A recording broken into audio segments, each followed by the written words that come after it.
இயேசு கிறிஸ்துவில் எனக்கு பிரியமான சகோதர சகோதரிகளே, நாம் இயேசு மாட்சி பெறும் விழாவினை நெருங்கி கொண்டிருக்கின்றோம். இந்த ஞாயிறு இயேசுக்குரிய ஒற்றை வார்த்தையை தியானிக்க இருக்கின்றோம். எனது நேரம் வந்துவிட்டது என்று இயேசு கூறுகிறார். எந்த நேரம், எதற்கான நேரம் என்ற கேள்விகளுக்கான விடையை தேடுவோம்.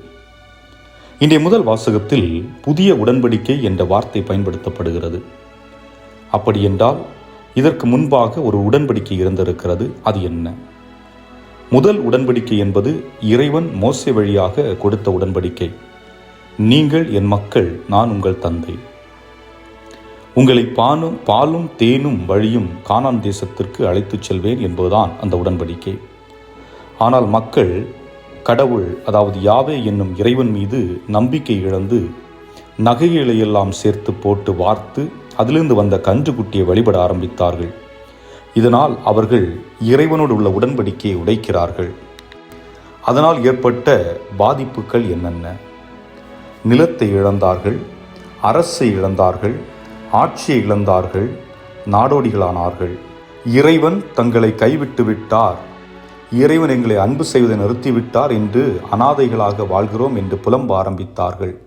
காரணம், அவர்களால் மீண்டும் அந்த உடன்படிக்கையை புதுப்பிக்க முடியாது, உடைந்ததாகவே கருதப்பட்டது. இதன் அடிப்படையிலே இறைவன் இரண்டாவது உடன்படிக்கையை கொடுக்கிறார். அந்த உடன்படிக்கை என்பது கல்லாலோ அல்லது பலகையாலோ எழுதப்பட்ட ஒன்று அல்ல, மாறாக இதயத்தில் எழுதப்பட்டது.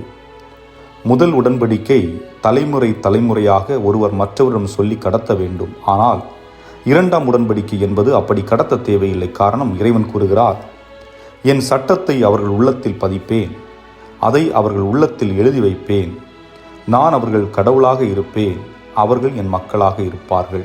இதுதான் அந்த உடன்படிக்கை. அப்படியென்றால் என் இதயத்திலும் உங்கள் இதயத்திலும் இறைவன் கட்டளை எழுதப்பட்டிருக்கின்றது. ஆகவே நம் இதயங்களுக்கு கடவுளின் கட்டளை எதுவென்று தெரியும், இறைவன் யார் என்பது தெரியும். ஆனால் நமது மனிதன் நான் என்னும் அகந்தை அதை உய்த்துணர தடுக்கிறது. ஆனால் இந்த உடன்படிக்கை நிறைவேற இயேசு சிலுவை சாவை அடைந்து மரித்து உயிர்த்து எழ வேண்டும். அதற்கான நேரம்தான் வந்துவிட்டது என்று கூறுகிறார். அதே இயேசு எனது நேரம் இன்னும் வரவில்லை என்றும் சொல்லியிருக்கின்றார். கானாவூர் திருமணத்தின் போது மரியா முதல் புதுமையை நிறைவேற்றி சொல்லும் போது இயேசு கூறுகிறார், எனது நேரம் இன்னும் வரவில்லை என்று. ஆனால் இன்றைய நற்செய்தியில் கூறுகிறார், எனது நேரம் வந்துவிட்டது என்று.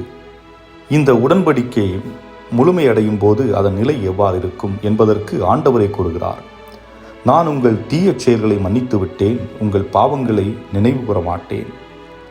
இறைவன் ஏன் இத்தகைய ஒரு உடன்படிக்கையை நிறைவேற்ற வேண்டும்? காரணம் ஒன்றுதான், இறைவன் நம்மை அன்பு செய்கிறார்.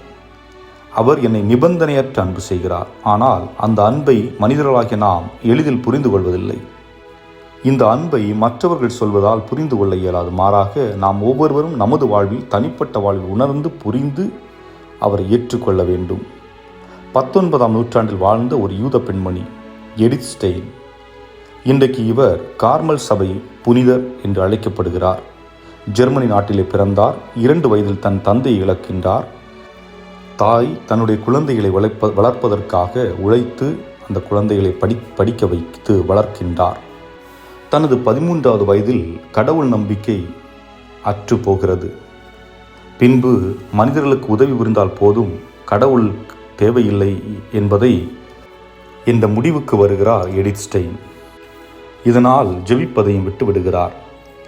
இந்த 13வது வயது வரை அவரிடமிருந்த விசுவாசம் பெற்றோரால் கொடுக்கப்பட்டது. ஆனால் அது நிலைக்கவில்லை. படிப்பை தொடர்கிறார். உளவியல் சார்ந்த படிப்பு, தத்துவியல் சார்ந்த படிப்பு என்று அறிவு முதிர்ச்சி பெற்றாலும் அவருக்குள்ளே ஒரு தேடல், உண்மை என்றால் என்ன, வாட் இஸ் ட்ரூத், இதை தேடிக்கொண்டிருக்கிறார். ஆனால் தான் படித்த அறிவியலோ உளவியலோ தத்துவியலோ இதற்கான பதிலை அவருக்கு கொடுக்கவில்லை. ஒரு நாள் அவர் தனது சொந்தக்காரர் ஒருவருடைய இல்லத்திலே தங்குகின்றார். அங்கே புனித அவிலா தெரேசாவின் வாழ்க்கை வரலாறு என்ற புத்தகத்தை பார்க்கின்றார். அதை எடுத்து வாசிக்க ஆரம்பிக்கின்றார். அந்த இரவு முழுவதும் தூங்காமல் அந்த புத்தகத்தை வாசித்து முடிக்கிறார். முடித்த பின்பு அவர் கூறிய பதில், நான் கண்டுபிடித்து விட்டேன், ஆம், உண்மை என்றால் என்னவென்று கண்டுபிடித்து விட்டேன் என்று கூறுகின்றார். உண்மை என்பது உறவு, கடவுளோடு கொள்ளும் உறவு. பின்பு கூறுகிறார், உண்மை இருக்கும் இடத்தில் அன்பு இருக்கும், அன்பு இருக்கும் இடத்தில் உண்மை இருக்கும்.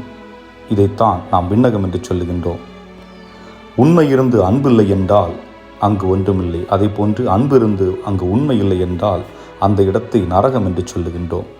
ஆக உண்மை அன்பு ஒன்றோடு ஒன்று இணைக்கப்பட்டிருந்தால்தான் அது உண்மையான அன்பாக இருக்கலாம் அல்லது உண்மையான உண்மையாக இருக்கலாம். இதை நமது குடும்பத்தில் எப்படி வாழ்வது? ஒரு குடும்பத்தில் வாழும் கணவன் மனைவி குழந்தைகளிடையே ஒரு புரிதல் ஏற்பட வேண்டும். அதாவது ஆண் என்றால் யார், பெண் என்பவள் யார் என்ற ஒரு அடிப்படை புரிதல். ஆண் என்பவர் எப்போதும் தனது சிந்தனையை தீர்வை நோக்கி செலுத்தக்கூடியவர். ஒரு பிரச்சனையாக இருக்கலாம், அல்லது தொழில் மற்றும் உழைக்கும் இடத்தில் உள்ள ஏதோ ஒரு பிரச்சனை, அல்லது புதிதாக தொழில் தொடங்கும் சிந்தனையாக இருக்கலாம், அல்லது தனது வாழ்க்கை பாதையை மாற்றி அமைக்க வேண்டும் என்ற எண்ணமாக இருக்கலாம். இது ஏதாவது ஒன்று அவர் மனதில் ஓடிக்கொண்டிருக்கும் பொழுது அந்த மனிதர் குறைந்த அளவு முக்கியத்துவமே தன் மனைவிக்கும் குழந்தைகளுக்கும் வழங்குவார். காரணம், ஆண் ஒரு நேரத்தில் ஒன்றை தான் செய்ய இயலும். நீங்கள் கூறலாம், அவர் தனது பிரச்சனையை என்னிடம் பகிர்ந்து கொள்ளலாமே என்று. நீங்கள் அவரை பொறுத்தவரை அவர் சிந்திக்கின்ற அந்த விடயத்தில் சிறந்தவர்களாக இருப்பதாக உணர்ந்தால் உங்களிடம் பகிர்வார். இல்லை என்றால் அதை செய்ய மாட்டார். காரணம், அவர் உங்களை விட, அதாவது தன்னை விட அந்த நிலையில் சிறந்த ஒரு மனிதர் யார் என்று அறிந்து அவரிடம்தான் தன்னுடைய பிரச்சனையை பகிர்ந்து அதற்கு ஒரு தீர்வை கண்டடைவார். இதில் வேண்டுமென்றால் ஒரு சில ஆண்கள் விதிவிலக்காக இருக்கலாம். ஆக ஆண்களின் சிந்தனை என்பது எப்பொழுதும் தீர்வை நோக்கியே இருக்கும் என்ற ஒரு அடிப்படை புரிதல் வேண்டும். பெண் என்பவர் பாசத்தை எதிர்பார்ப்பவர். தன் கணவரோடு பேச வேண்டும், பிள்ளைகளோடு இருக்க வேண்டும் என்ற ஆசை இருக்கும். அதே நேரம் தான் பேசுவதை மற்றவர்கள் கேட்க வேண்டும் என்ற ஒரு எண்ணமும் இருக்கும். மற்றவர்கள் கேட்க வேண்டும் என்பதை விட தான் சொல்லுவதை ஆமோதிக்க வேண்டும் என்றும் நினைப்பார்கள். ஆக ஒரு ஆண் ஒரு பெண் தன்னிடம் பேச வருகிறார் என்றால் தீர்வை எதிர்நோக்கி வருகிறார் என்று எண்ணுவதை தவிர்த்து விட வேண்டும். காரணம், அவர்கள் உங்களிடம் பகிர வரும் பிரச்சனைகள் அல்லது வேறு காரியங்கள் முடிவுகளை அவர்கள் ஏற்கனவே எடுத்திருப்பார்கள். நீங்கள் ஆம் என்றால் பிரச்சனை தீர்ந்துவிடும். இரண்டாவது, ஒருவர் மற்றவரின் பலவீனத்தை ஏற்றுக்கொள்ள வேண்டும். ஒவ்வொருவரும் தன்னை பார்த்து ஒரு கேள்வி கேட்க வேண்டும். என்னுடைய பழக்க வழக்கங்கள், என்னுடைய நடத்தைகளை மாற்ற நான் தயாரா?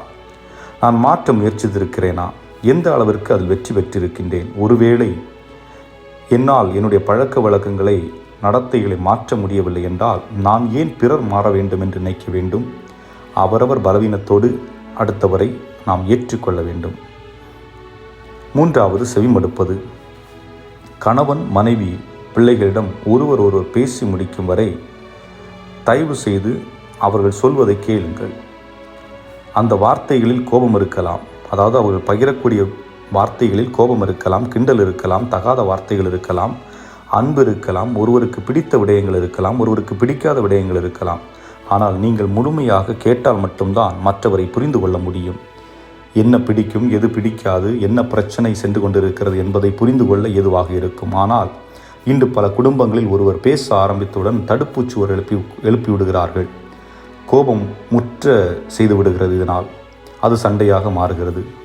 ஆக அவர்கள் மத்தியில் எந்த புரிதலும் ஏற்படாது. ஆனால் சண்டையிடும்போது உன்னை எனக்கு தெரியும், நீ யார் என்று எனக்கு தெரியும் என்று சொல்லுவார்கள். ஆனால் உண்மையிலேயே அவர்களுள் ஒருவருக்கொருவர் மற்றவரை பற்றி எதுவும் தெரியாது என்பதுதான் யதார்த்தமான உண்மை. ஆக செவிமடுப்பது என்பதுதான் ஒருவரை புரிந்து கொள்வதற்கும் ஏதுவாகிறது. அதே நேரத்திலே அன்பு அந்த இல்லத்திலே நிலைத்திருக்க வேண்டும், உண்மை நிலைத்திருக்க வேண்டும் என்றால் செவிமடுப்பது என்பது மிகவும் இன்றியமையாதது.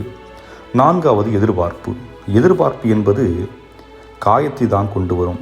யாரும் மற்றவரிடம் எதிர்பார்ப்பை பூர்த்தி செய்துவிட முடியாது.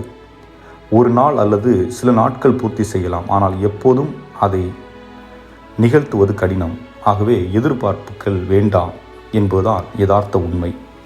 இந்த நான்கை கடைபிடிக்கின்ற பொழுது மட்டுமே ஒரு உறவில் உண்மை மற்றும் அன்பு உறுதியான நிலைப்பாட்டோடு இருக்கும். ஆக இறைவன் நமக்காக 33 ஆண்டுகள் முழுமையாக தனது நேரத்தை நமக்கு கொடுத்தார்.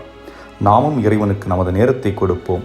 எந்த அளவிற்கு ஒருவர் தன் நேரத்தை இறைவனுக்கு கொடுக்கிறாரோ அந்த அளவிற்கு இறைவனை அவர் புரிந்து கொள்ள முடியும், இறைவனுடைய அன்பை உணர முடியும், இறைவனுடைய உண்மையை உணர முடியும். சிந்தித்து பார்ப்போம். இறைவன் உங்களை நிறைவாக ஆசீர்வதிப்பாராக. ஆமேன்.